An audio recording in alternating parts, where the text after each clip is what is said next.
सोमवार को खाद्य मंत्री दयाल दास बघेल जी के नेतृत्व की अध्यक्षता में मंत्रिमंडलीय उप समिति की बैठक हुई है, जिसमें कहा जा रहा है कि छत्तीसगढ़ में न्यूनतम समर्थन मूल्य में धान की जो खरीदी है वो 15 नवंबर से की जानी है। तो हम किसान संगठनों का और किसानों का ये मांग है, क्योंकि 15 नवंबर को गुरु नानक जयंती का भी छुट्टी रहेगा और 1 नवंबर के बीच में जो दीपावली का जो त्यौहार रहेगा, इसलिए हमारा ये मांग है कि 5 नवंबर से न्यूनतम समर्थन मूल्य में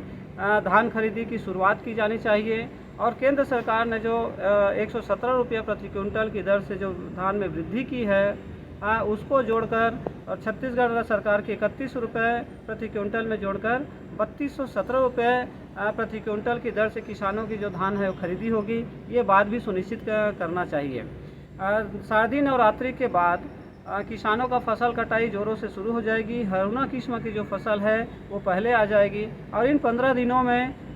जो खरीदी होगी उससे क्या है, लंबी आयु की जो फसल है उसके लिए जगह बन जाएगी। इस तरह से किसानों की जो फसल खरीदी में बारदाना की कमी, जगह की कमी, ऐसे कुछ समस्याएं नहीं होगी। इसलिए हमारा ये मांग है कि 5 नवंबर से ही किसानों का जो धान है न्यूनतम समर्थन मूल्य में खरीदी की शुरुआत किया जाना चाहिए। मैं तेज